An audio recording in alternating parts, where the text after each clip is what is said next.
Good afternoon, everybody. Thank you for coming to this presentation of setting the standards to ensure the outcome BIM for owners. What we did was a survey of 11 or dozen or so BIM guidelines and compared them. And we present to you some of those findings. And what I wanted us to get out of it is try to figure out where we can efficiently put the efforts in the project lifespan and where we can make the accuracy and the quality be where we spend our money. We're with a group called Modulus Consulting.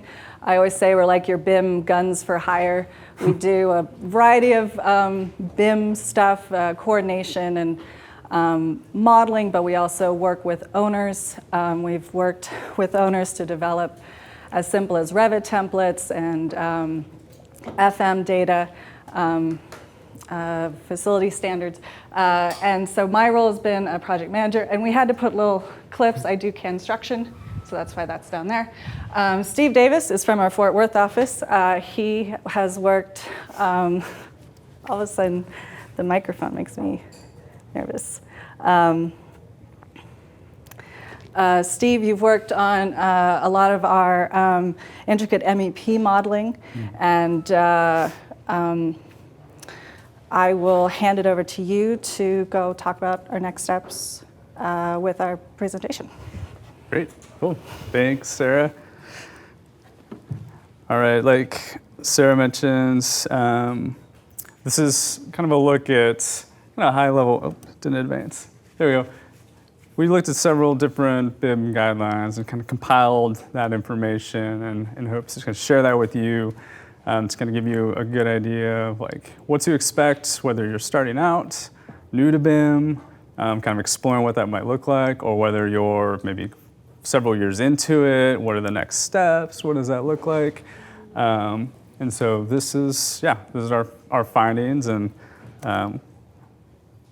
share that with you now. So these are common questions that you encounter along the way. What are the signs that our university is ready to start a transition to BIM? The transition task seems large to take on by a single department. How do we start? Where to start when various departments need to gain consensus? That's always a tricky one. BIM standards, again, where to start? What does that even mean? Are BIM standards costly to create, maintain? What should be considered? Minimum BIM, what do you want to include? What are kind of the minimum requirements of those standards?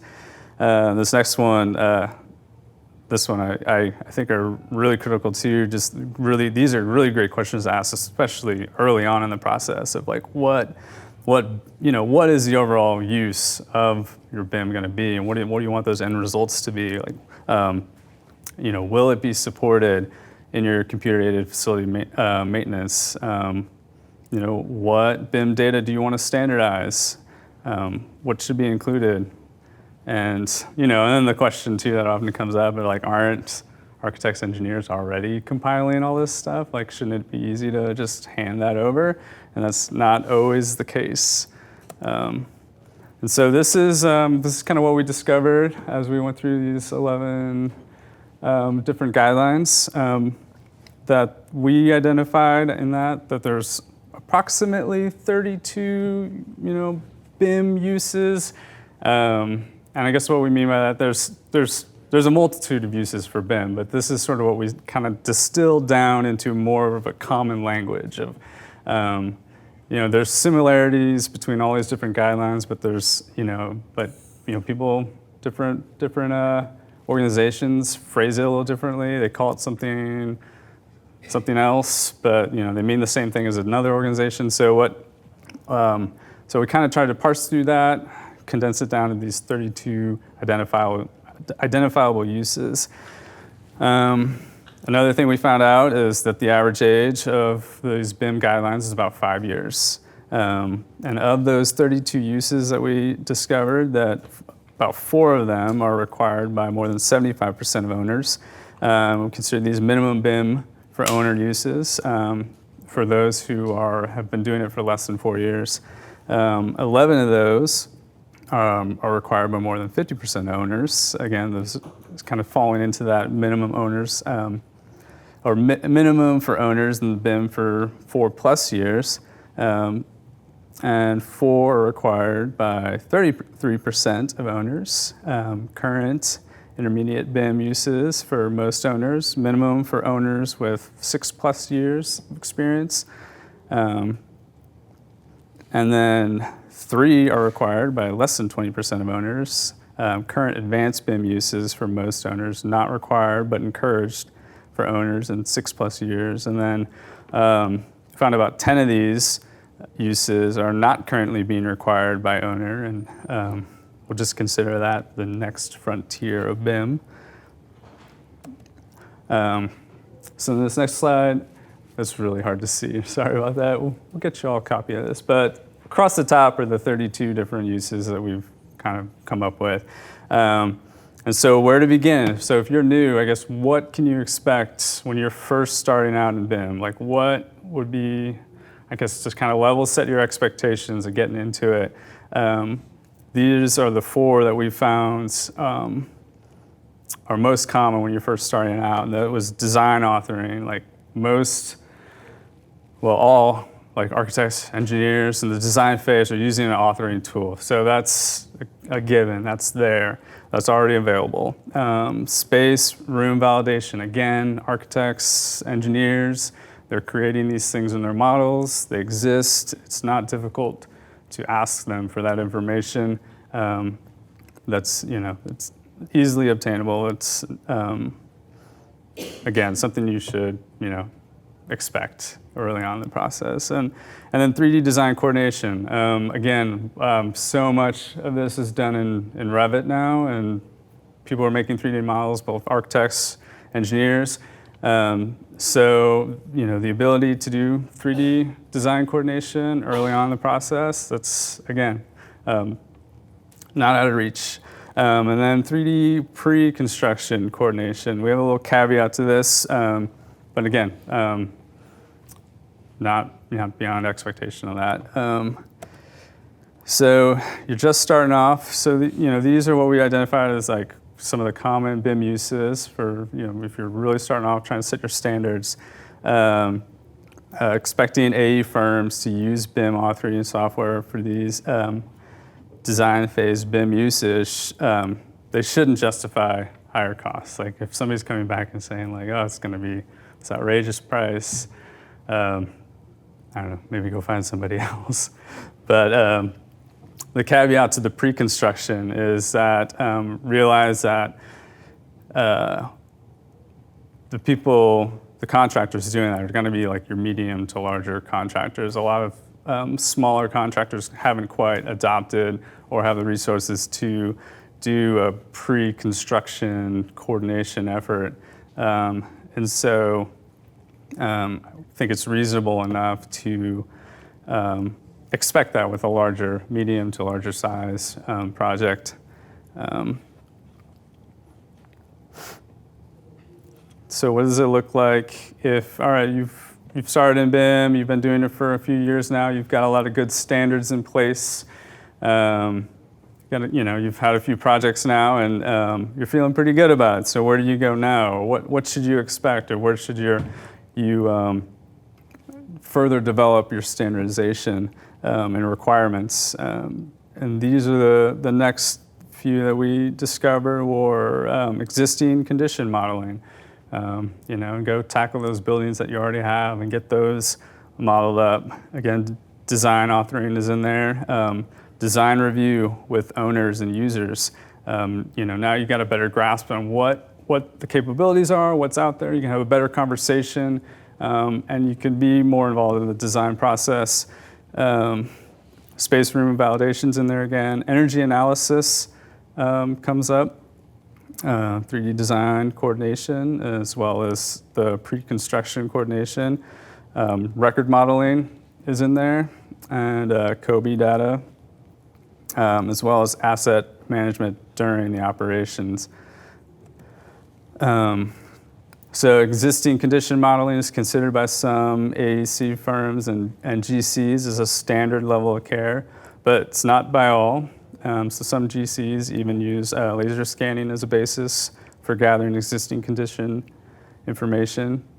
We did have a little asterisk on the energy analysis. That's one that we noticed that the energy analysis based on 3D model extracted information is a standard practice for most energy modelers if there's a lead requirement. So therefore, most owners only require this if there's a lead requirement. As-built modeling, as-built drawing creation is more likely to take place on complex projects and projects with FM data deliverables, and most efficiently done by the GC. Cobie Data is not considered standard level of care by AEC firm known to man, and this will always have a separate line item. So expect that to be like an additional cost for architects or whoever to compile that information for you. And Sarah, I think. Yeah, I'll take it from here. So the BIM uses we have just reviewed have had an infancy phase, and they're getting more mature. So our deliverables are as well, and our expectations of when they start entering that standard of care definition is getting a little earlier. So the existing conditions, we now have laser scan to BIM. So laser scan to BIM has, it's a point cloud, your 3D picture of your space. You have pixels suspended in space and time. And there's some great add-on programs that can read that point data. There's one I've used, and it's maybe too old, Edgewise, that it generated conduit for me from a laser scan. And so there's a lot of value with tools like that to consider adding into your BIM guideline. Of course, keep in mind to specify when you want to do laser scan for existing conditions. Often it's we're renovating, so let's tear down some walls and ceilings before we scan.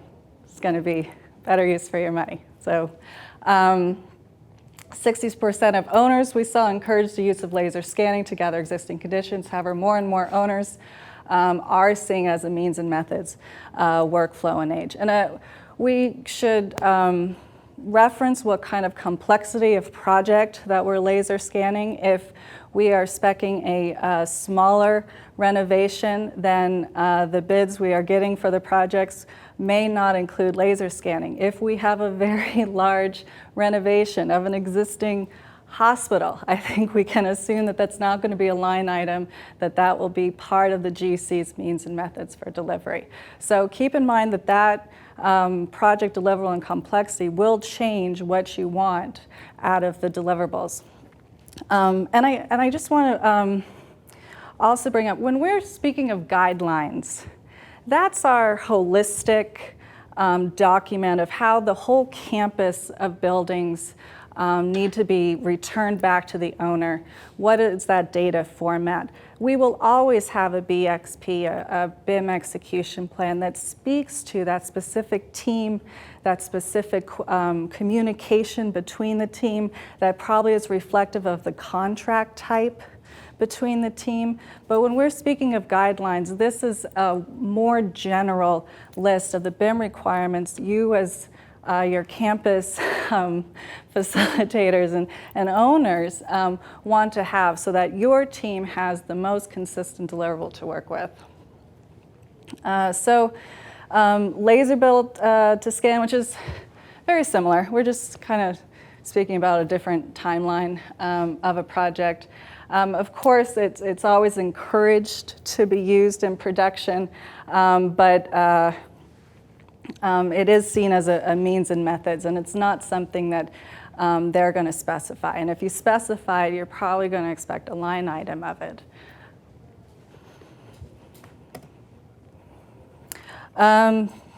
Cobie Data. So we use Cobie Data because that was the one language that was brought up or made in 2007, and it is just the common language that all our facility maintenance programs use. The default or the default or Cobie category names aren't very descriptive. There's a lot of them. Your interpretation of what that Cobie Data bucket is should come with a definition and an example, because one person's model number, it just may be slightly different from one piece of equipment to another. So just consider that saying Cobie Data should come with a definition of what those assets are that you're tracking. And you're probably not tracking all of them. It is something to specify which buckets that you want your AEC team to track.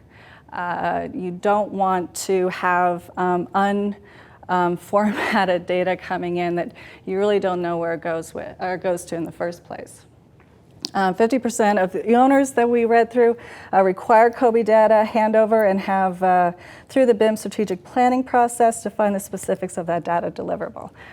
So we had half of them doing what we think needs to be done. Certainly, I've had Cobie deliverables where I did not know what format that model number needed to be in, or where they were, what they were considering when I had location. So that information, of course, if it's known up front, you're not paying for someone to redo it later.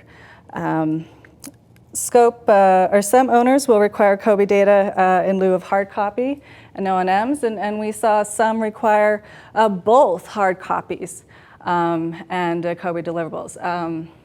This does tend to result in a higher fee as data entry is added work to the design and construction process. So what this is, usually we get a stack of PDFs, and that through the course of the project just builds and builds, and so there isn't an extra cost to hand that over to the owner at the end. But if it needs to be formatted to the system that the owner is using, that is going to be a cost. And data entry that the AEC architect GC is using may not fit the format that you are requesting. So you can specify it in your guideline of what you want, but if that may be seen as an add cost to the deliverable at the end, because you are specifying a workflow that maybe they don't have set up. So it is something to consider what your in-house BIM team can handle as far as formatting, what they want to handle.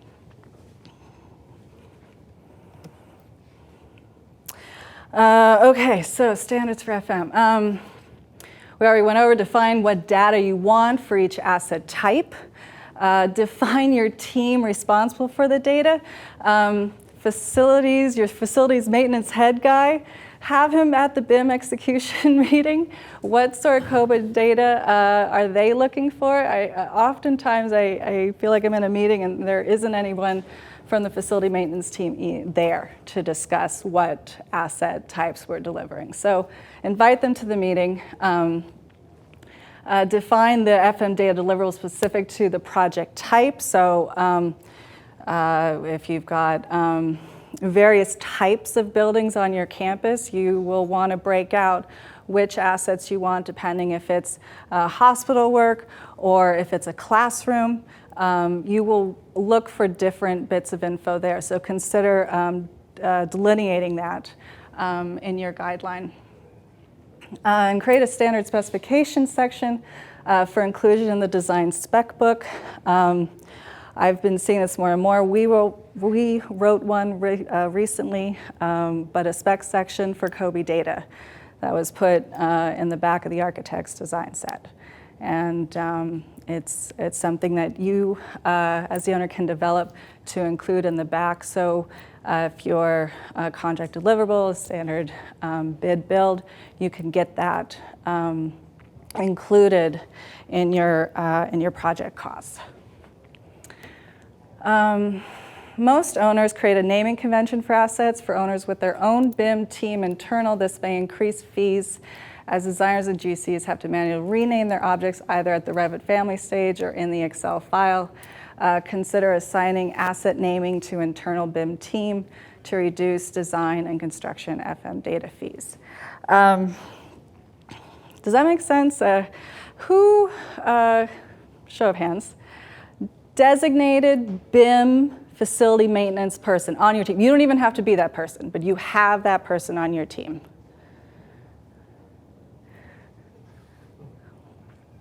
So we have experts in everything else in construction. And BIM is just now one of those industries we need an expert in. And it kind of makes sense when you look at, we have AIA contract documentation that has gone through all the litigation that construction can have. We don't have that for BIM. We don't have any boilerplate to fall back to because it is a very, very new technology. So having an expert who is reading up on what the latest trends are is needed to get those new ideas, and to also be your formatter of all the different bits of information that are coming our way.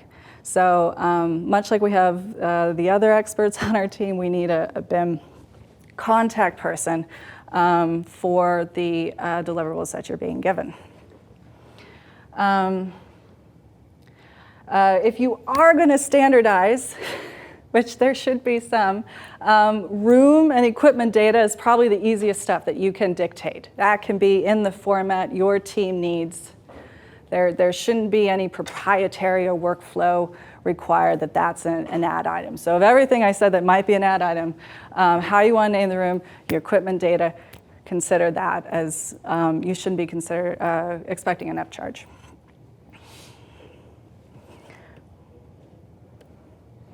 Oh, wait, what do I have here?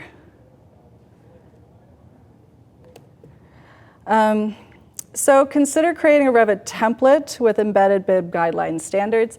And templates can be transferred over to your project team. They don't actually have to use the template, but in that template may hold the buckets of Cobie data you may be looking for.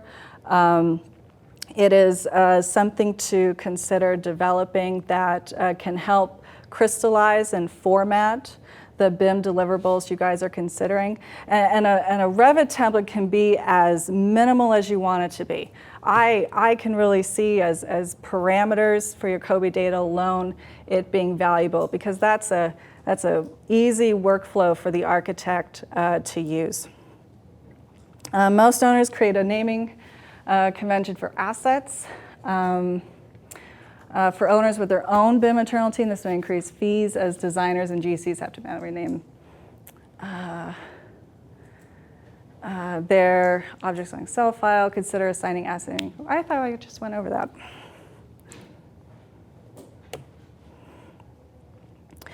Our MEP design models are not being reused by the GCs currently. And even the design MEP teams do not understand that.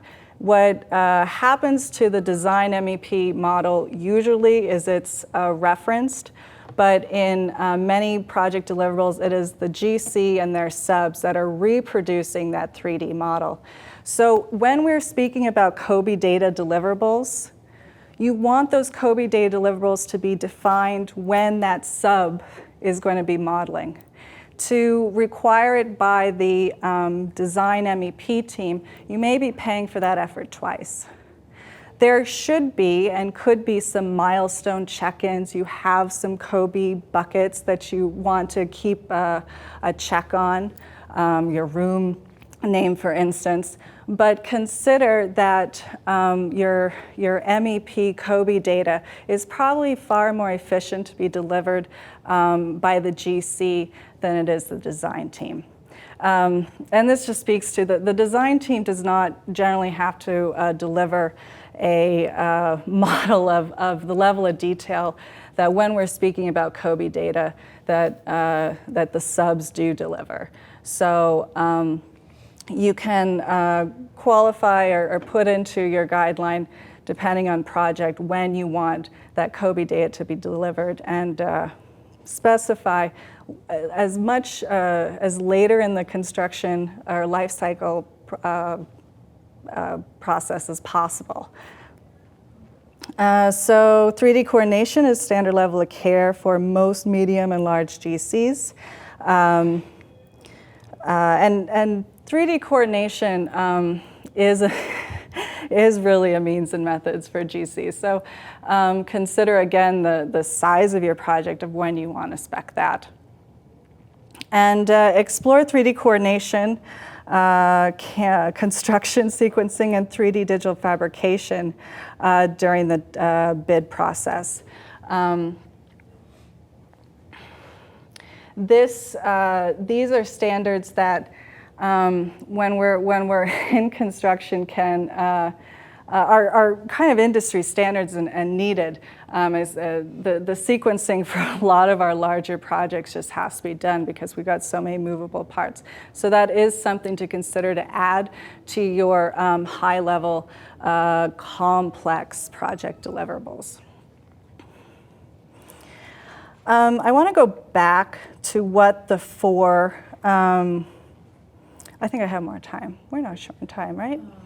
No, you have about 15 minutes. Oh, good, good. I'm not sure, I just want to name these out again. Design authoring tools is a standard thing you should add. The space room validation is something that you should not expect a charge for, line item for. And then we entered 3D design coordination down here. And in the modeling process, that is something that naturally happens with Revit now that we have that. So again, don't expect a 9 for that. But I'm not sure we had said them out loud. I want you guys to take that away. Who is in the new owner start here, less than 4 years with the BIM guideline? Thank you. And do I have anyone who's got a BIM guideline they've been kicking around for more than 4 years? So all new to the game.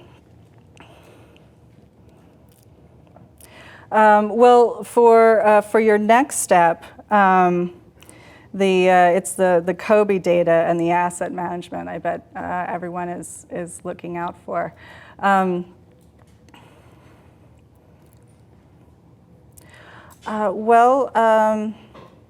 That wraps up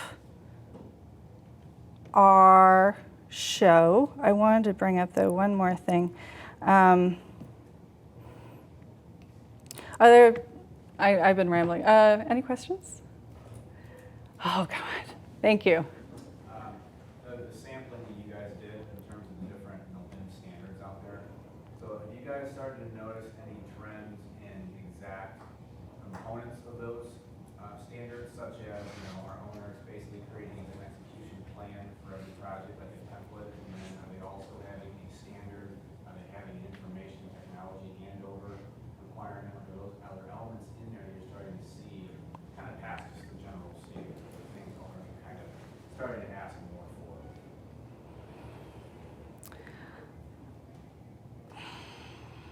I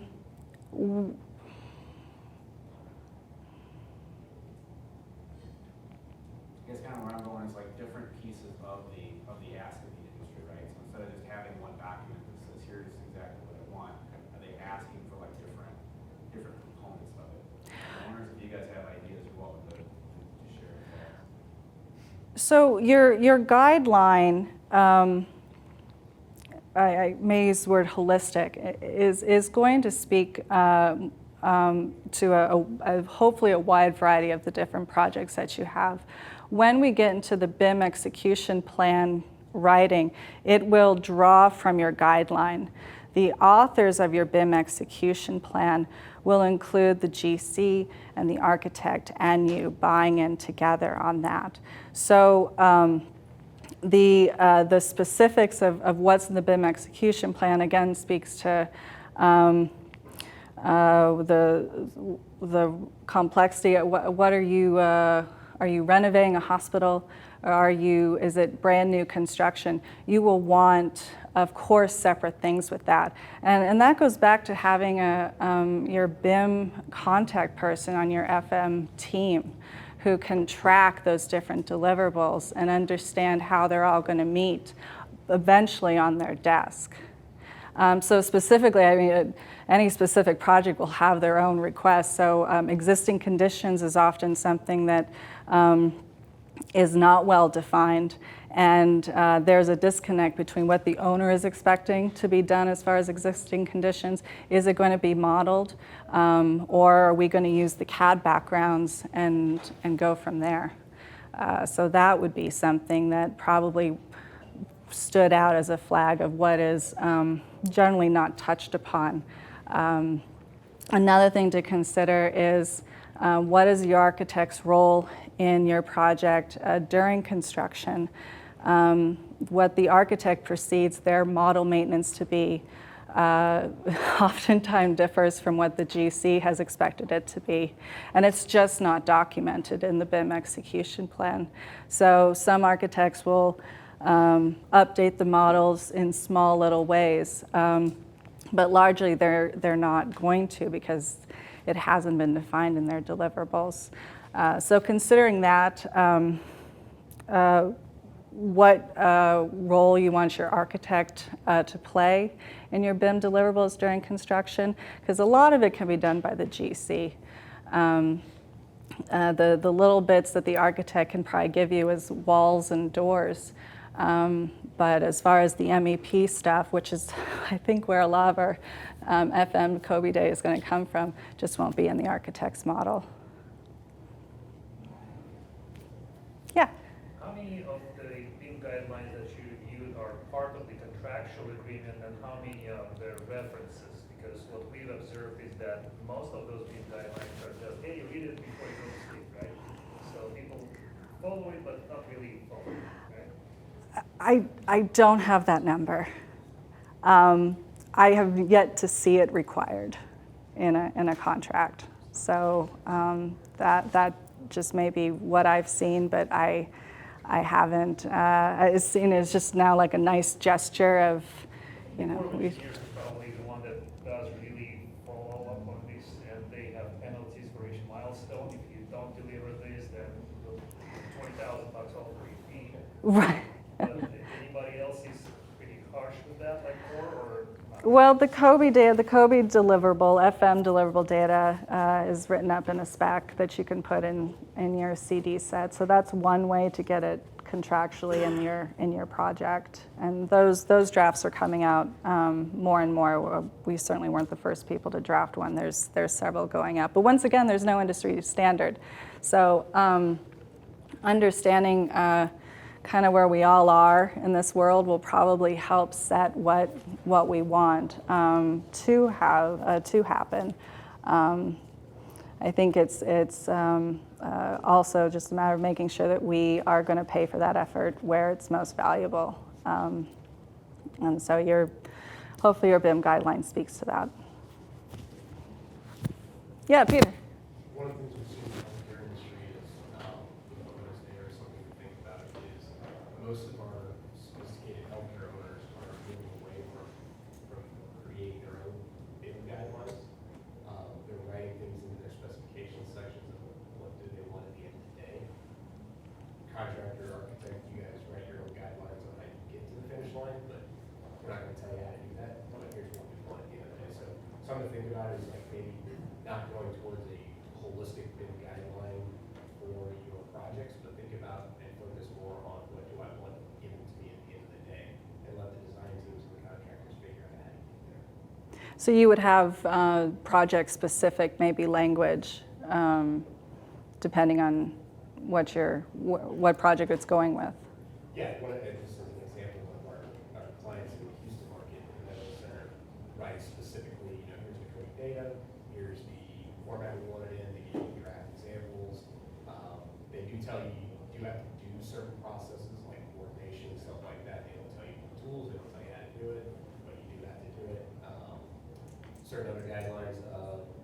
mind checking your models against the data. The model has to reflect data at the end of the day, but I'm not going to tell you how to do that in text language.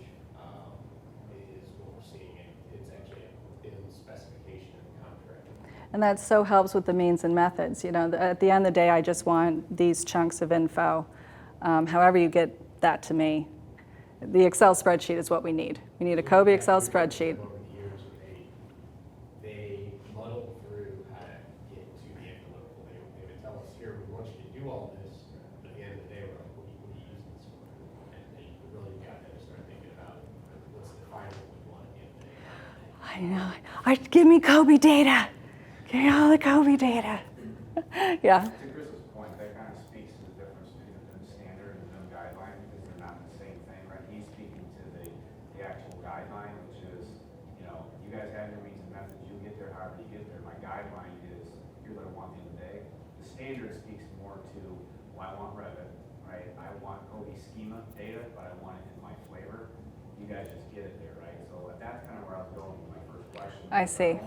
Creating separate documents, the standard and guideline are two different things, and they're kind of saying, well, here's what I want from a prescriptive or descriptive standpoint, not prescriptive, and then here's my facilities management, or my space management team, or my real estate team, you know, needs Revit, CAD, Civil 3D, it needs to be in year 2019. You know, that's part of it. That's that difference I was speaking. I see. Well, and that, why that can't be in the same document is just because you finally get just such a monster document, no one's really going to love it anymore.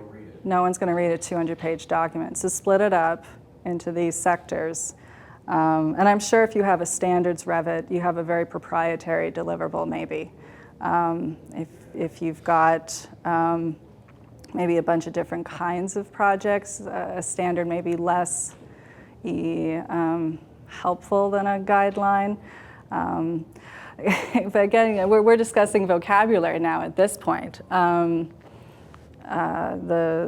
as-built versus record drawing it does not seem to be clear in any of these BIM execution plans at all. So it is, there's no boilerplate to fall back on. So that is a takeaway. I don't want you guys to feel good. Like, it's tough. There is no standard to say this is the right answer. It is very individual to what our group needs. So as basic as it is to write it out so that it feels that you understand it is probably what needs to be done for your industry, for your design team to understand it too. Some of them I've got a few of them up here. I wonder if I have anybody's up here. Let's see, we went through Harvard's. Just look it on time. So Harvard's, of course, was very formal, you know, and they've got pictures. And they talk about space validation. They have many guides. They've got the Introduction to BIM guide. Come on, go away. They've got the BIM Use guide, the BIM Execution Plan template. So you could break this up as much as you guys need to. Where was San Diego? San Diego's was on here too. There's where Square. Who do I have here? Going through this last night. Was it LA? Went through LA's. We went through Ohio State. Ohio State here? We shouldn't look at it without them here. So I guess what I also saw is the formatting of these is going to be completely separate too. And what has pictures and bullet points, and it runs the gambit of format and what it looks like. So that, of course, I think we all went off Penn State. Penn State's BIM guideline is now referenced in every one of these presentations. It really was the original standard. We all have our own sector. Any other questions? Yes.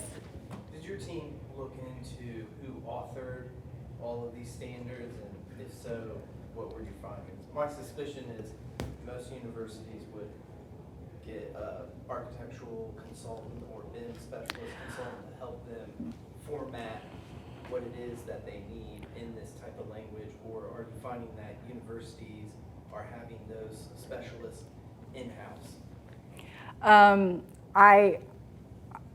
We did not know who helped the universities author these, no. Our experience is, yeah, you need an expert to come in to help you draft it up. They have an expert that has dealt with the construction phase, have an expert that's dealt with the design phase, have an expert who understands laser scanning, who can tell you what a Cobie deliverable is. You need this, much as like you would need a lawyer to write an AIA contract. It is very similar in nature of being specific and pedantic of the elements that you want.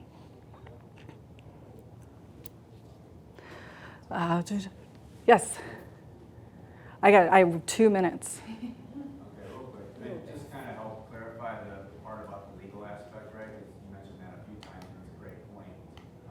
It's critical, obviously, that the industry, performs to a requirement that's in a contract, right? I think that's the biggest thing that, from the owner side of things, you guys got to keep in mind is without a contract, none of us in the industry can do any of this stuff.